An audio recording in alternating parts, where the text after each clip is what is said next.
డబ్బు వద్దు ఏమొద్దు, మీరు ఎన్ని కోట్లు ఇచ్చినా నాకు మీకైతే లొంగను, నా స్టాండ్ అది. మీరు 100 కోట్లతో హ్యాపీగా సెటిల్ అయిపోవచ్చు, వేరే స్టేట్కో ఇంకో చోటుకు వెళ్ళిపోయి. 100 కోట్లతో హ్యాపీ సెటిల్ కావచ్చు సార్, కానీ నేను ఈ పొద్దు అప్రూవర్గా నిలబడి వాస్తవాలను బయటికి చెప్పినానని చెప్పి ఒక మంచి అభిప్రాయం ఉంది కడప జిల్లాలో సైతం, ఆంధ్రప్రదేశ్లో సైతం. దాన్ని నేను స్పాయిల్ చేసుకోలేను కదా. దాన్ని నేను 100 కోట్ల కంటే నా పేరు ఇంపార్టెంట్. నా పేరు కంటే 100 కోట్లు చాలా చిన్న పాయింట్, చాలా చిన్న పాయింట్ నన్ను అడిగితే. నా వరకు నా మనస్తత్వం. దస్తగిరి గారు, మేము సూటిగా ఒక ప్రశ్న అడుగుతున్నాను. ఎందుకంటే మీరు ఒక మంచి పేరు ఉందంటూ ఉన్నారు.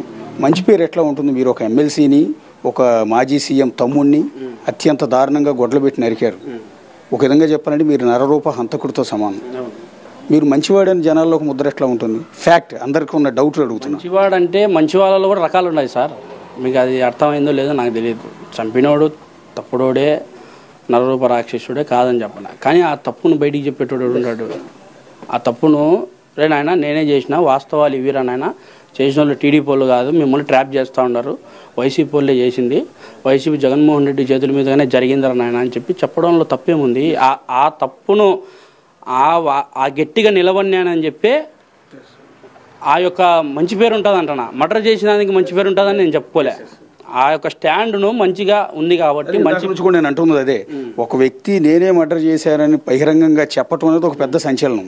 అందుకని ఏపీ పాలిటిక్స్ అన్నీ కూడా ఇవాళ మీ చుట్టూ తిరుగుతున్నాయని నేను ఇందాక నుంచి అదే మాట చెప్తూ ఉన్నాను. ఖచ్చితంగా సార్. ఇప్పుడు నేను తప్పును సమర్థించుకోలే. నేను తప్పును సమర్థించుకుంటూ ఉండింటే ఫస్ట్ నేను మీడియా ముందుకు రాను. వాళ్ళు తీసుకునే డబ్బే తీసుకొని ఏదో లాస్ట్లో వాంగ్మూలంలే సరేలే 100 కోట్లతో మనం సెటిల్ కావచ్చులే అని చెప్పుకొని నేను తిరిగేవాడిని. సరేనా? నేను బయటకు కూడా వచ్చేవాడిని కాదు. కానీ బయటకు వచ్చి ఎందుకు చెప్పుకుంటున్నా మీడియాకు? నన్ను పెట్టుకునే ఇబ్బందులు కావచ్చు, నాకు ఆఫర్లు ఇచ్చేవి కావచ్చు, బహిరంగంగా చెప్పలేము కదా. అవన్నీ చెప్పే విషయాలు కాదు. అవి కూడా ఎందుకు చెప్తున్నానంటే నాకు వాళ్ళ డబ్బు వద్దు, వాళ్ళ సమస్య నాకు అవసరం లేదు, జరిగిన వాస్తవం ఇది అని చెప్పి ప్రజలకు నేను ఒక హింట్ ఇస్తాను. మీ చేత ఎవరైతే హత్య చేయించారో, మిమ్మల్ని హత్య చేయమని పంపించారు, వాళ్ళు కూడా జైలుకి వెళ్ళాలన్నది మీ చివరి లక్ష్యమా? అదే లక్ష్యం. నా చేత ఎవరైతే నా జీవితాన్ని సైతం సర్వనాశనం చేసిన జగన్మోహన్ రెడ్డి కాడ నుంచి అవినాష్ రెడ్డి, భాస్కర్ రెడ్డి, శివశంకర్ రెడ్డి, ఇంకా సునీల్ యాదవ్, ఉమాశంకర్ రెడ్డి, వీళ్ళందరూ, ఎర్రగంగిరెడ్డి, వీళ్ళందరూ కూడా కారకులే. ఎందుకంటే నేను ఒక సామాన్యుడిని. నా ఇల్లు మీరు చూసినారు, నా పరిస్థితి మీరు చూస్తున్నారు. నేను ఒక సామాన్యుడిని. నాకు డబ్బు ఆశ చూపించి నన్ను పిలుచుకొని పోయి నాశనం చేసిన వ్యక్తి first of all Jaganmohan Reddy గారు. వాళ్ళ చేతుల మీదుగా చేసి పొద్దు నేను అప్రూవర్గా మారినానని చెప్పేసి నా మీద ఇంత టార్గెట్ చేస్తూ ఉంటారు. ఇప్పుడు నిన్న TV9 న్యూస్లో జగన్మోహన్ రెడ్డి గారు ఇంటర్వ్యూ ఇచ్చారు.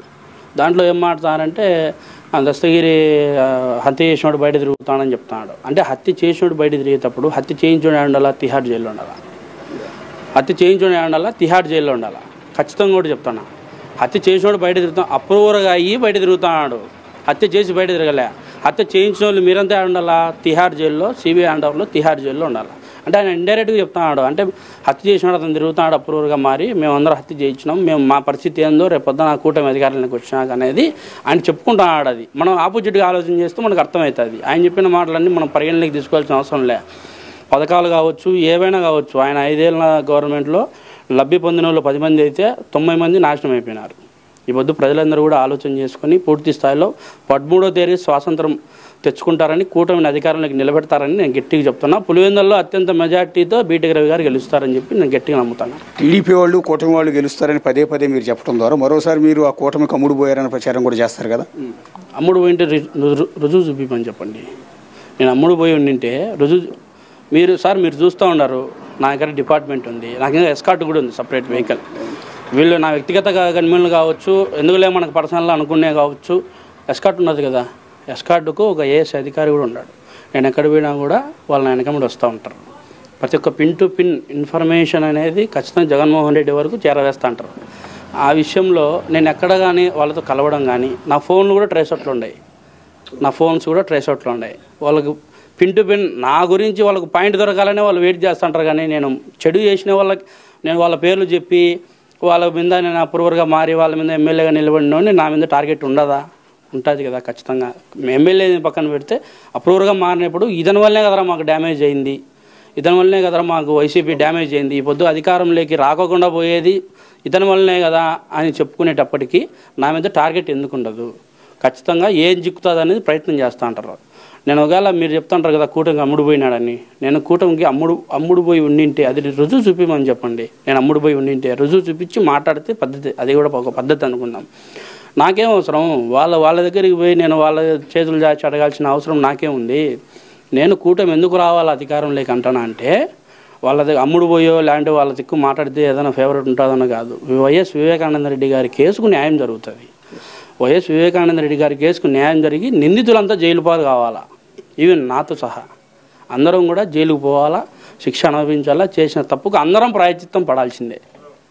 ఇప్పుడు ఒకవేళ రేపు పొద్దున కేసు మొత్తం ప్రూవ్ అయ్యి జడ్జిమెంట్ వస్తే యావజ్జీవ కారాగార శిక్ష కనీసం 14 ఏళ్ళు పడే అవకాశం ఉంటుంది. మీ 14 ఏళ్ల పాటు మీరు కూడా జైల్లో ఉండాల్సి వస్తుంది. మీ భార్య పిల్లలను వదిలిపెట్టి జీవితం మొత్తం జైలు పాలైపోతుంది. ఒక విధంగా మీ జీవితం స్పాయిల్ అయిపోయినట్టే. మళ్ళీ 14 ఏళ్ల తర్వాత బయటకు వచ్చేటప్పుడు మీ పిల్లలు కూడా పెద్దవాళ్ళు అయిపోయి ఉంటారు. దానికి సిద్ధమేనా మీరు? సిద్ధం సార్. సిద్ధం లేకుండా అన్ని దానికి ప్రిపేర్ అయ్యి అన్నీ తెగించే నిలబడినాం సార్. అన్నీ తెగించి నిలబడినాం. స్పాయిల్ చేసింది జగన్మోహన్ రెడ్డి అని చెప్తాను నేను. ఈ పొద్దు మీరు 14 ఏళ్ళు మీ భార్య పిల్లలకు దూరం ఉండాలని చెప్పేసి ఆ బాధనే, నన్ను ఆ బాధ వచ్చేదానికి స్పాయిల్ చేసింది ఎవరు? ఆ బాధ కారణం ఎవరు? జగన్మోహన్ రెడ్డి గారు. ఆయన వల్లనే నేను ఈ పొద్దు 14 ఏళ్ళ శిక్ష అనుభవించాలా, 20 ఏళ్ళైనా శిక్ష అనుభవించాలా. అందుకు అందరం కూడా ఒకటేసారి జైలు పోదాం, ఏముంది దాంట్లో? అందరు జడ్జిమెంట్ అంత ఇంకా కూటమి అధికారంలోకి వచ్చి ఇంకా క్లారిటీగా జరుగుతుంది విచారణ అనేది. అప్పుడు అడ్డంకులు ఆటంకులు ఏవి ఉండవు. వీళ్ళని ఎవరు సిబిఐ వాళ్ళని ఎవరు బెదిరించలేరు. మీరు ఇప్పటికీ అదే స్టాండ్ మీద ఉన్నారా? ఎవరు మీ చేత అవినాష్ రెడ్డి, భాస్కర్ రెడ్డి హత్య చేయమని ఆదేశించారు, సుపారీ ఇచ్చారని చెప్పారు మీరు సిబిఐకి ఇచ్చిన స్టేట్మెంట్లో. అంతే ఎగ్జాక్ట్ అసలు ఏం జరిగింది చెప్పగలరా? ఎగ్జాక్ట్ అంటే సార్, నా దగ్గరికి ఫస్ట్ వచ్చింది ఎర్రగంగిరెడ్డి, సునీల్ యాదవ్, ఉమాశంకర్ రెడ్డి వచ్చి ఇట్లా చేయాలని చెప్తే ఫస్ట్ నేను నమ్మలే. సరేలే మీరు అన్ని అబద్ధాలు చెప్తా అంటారులే అని చెప్తే, సరేలే నీకు నమ్మకం కుదరాలంటే ఏం చేయాలంటే ఫస్ట్ వాళ్ళ దగ్గరికి పిలుచుకొని పోండి అని చెప్పిన. వాళ్ళ దగ్గరికి పిలుచుకొని పోయిన తర్వాత వాళ్ళ మీద కూడా నాకు భాస్కర్ రెడ్డి, అవినాష్ రెడ్డి మీద కూడా నాకు నమ్మకం కుదరలే, శివశంకర్ రెడ్డి మీద కానీ సైతం. మళ్ళీ దాని తర్వాత వాళ్ళు ఏం చెప్పినారు, నీకు ఎవరితో మాట్లాడాలంటే దీని వెనకాల ఎవరు ఉన్నారో అసలు సూత్రధారులు నాకు చెప్పాలన్నా, ఎవరికి మీరు ఇది అంటే కాని పని అని చెప్పి చెప్పొద్దు. నేను లేచి వచ్చిన. మళ్ళీ బయటకు వచ్చిన తర్వాత మళ్ళీ లోపలికి పిలుచుకొని పోయి కూర్చోబెట్టుకొని అప్పుడు జగన్మోహన్ రెడ్డి గారు ఫోన్లో లైన్లో ఏదో ఉన్నట్టున్నారు. అప్పుడు స్పీకర్ ఆన్ చేసి చెప్పున్నా అంటే, బి దస్తగిరి వాళ్ళు చెప్పినట్టు నీకు ఏదైనా అంటే మేము చూసుకుంటాం, నీకు ఉంటుంది, నీకు ఏదో ఒకటి చేస్తామని చెప్పినాడు జగన్ గారే. ఆ మాట చెప్పిన తర్వాతనే సార్ మీరు ఒకటి ఆలోచన చేయండి. ఇప్పుడు పులివెందుల్లో ఎక్కడో ఊరి బయట చంపితే అది వేరు అనుకుందాం. పులివెందుల్లో ఆయన ఇంట్లో లోపలికి పోయి చంపేంత మొగోడు ఇండియా లెవెల్లో ఉన్నాడా? ఇండియా లెవెల్లో ఉండగలుగుతాడా? వాళ్ళ ఆదేశాలు లేనిది చేసే మొగోడు ఇండియాలో ఉండగలుగుతాడా? లేడు కదా. వాళ్ళు ఒకవేళ ఇండియాలో ఉన్నా కూడా వీళ్ళ పవర్ తెలిసి ఎవడు రాడు. ఇప్పుడు ఒకవేళ మేము అట్లే వీళ్ళు టీడీపీ వాళ్ళు ఆదేశాలు ఇచ్చింటే ఏమైనా చేసిండే అనుకోండి, ఇన్ని రోజులు మమ్మల్ని బయట తిరిగినిచ్చేవాళ్ళ, ఇన్ని రోజులు ఉండేటోళ్ళమ్మా, ఇన్ని రోజులు టీడీపీ వాళ్ళైనా ఉండేటోళ్ళ అంటే తప్పు చేసింది వాళ్ళు, చేయించింది వాళ్ళు, దాంట్లో బలైంది నేను. నా బలిని నేను సమర్థించుకోలే, కానీ నేను ఒక బాధ్యత ఉన్నే దాంట్లో. మీరు ఇష్టపూర్వకంగానే హత్యకు వెళ్ళారు, ఆ రోజు బలవంతంగా వెళ్ళారు?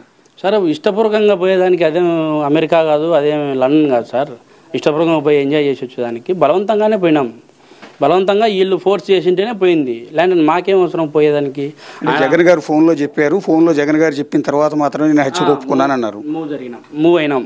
జగన్మోహన్ రెడ్డి గారికి చెప్పిన తర్వాతనే మూవ్ అయినాం మేము. ఇలాంటి మాకేం అవసరం మూవ్ అవ్వాల్సిన అవసరం? వాళ్ళ గురించి తెలుసు, వాళ్ళ కెపాసిటీ ఎంతో తెలుసు.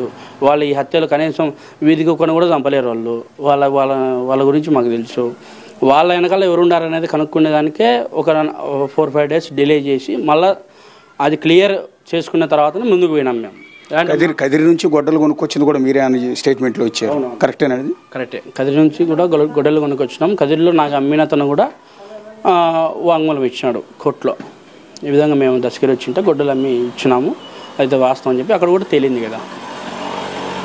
తెచ్చి మొత్తం హత్య చేసిన తర్వాత మళ్ళీ అవినాష్ రెడ్డికి వీళ్ళకి కాల్ చేశారు.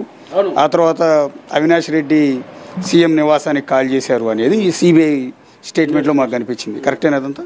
అంత కరెక్టే సార్. సిబిఐ వ్యవస్థ వారు ఇప్పుడు సిబిఐ వారికి ఎప్పుడు వీళ్ళు ద్రోహం చేయలే, వైఎస్ వాళ్ళు ద్రోహం చేయలే. అనవసరంగా వాళ్ళు ఎక్కడో ఉద్యోగం చేసుకుంటుంటే వాళ్ళ మీద కేసులు పెట్టలే, వాళ్ళని చిత్రహింసలు చేయలే. ఎక్కడెక్కడో ఉన్న వాళ్ళ సిబిఐ అధికారులంతా వచ్చి రే నాయన తప్పు వీళ్ళేరా చేసింది నాయన, ఇది సాక్ష్యాలు ఉన్నాయి, కోర్టు న్యాయస్థానం ముందు న్యాయమూర్తి గారి ముందు అన్ని పొందుపరిచినారు కదా. అవన్నీ లేనిదే వాళ్ళు ఎట్లా చెప్తారు? టీడీపీ వాళ్ళైనా ఒకటే, వైసీపీ వాళ్ళైనా ఒకటే సిబిఐకి. ఇంకా వైసీపీకే ఫేవర్ కదా సెంట్రల్.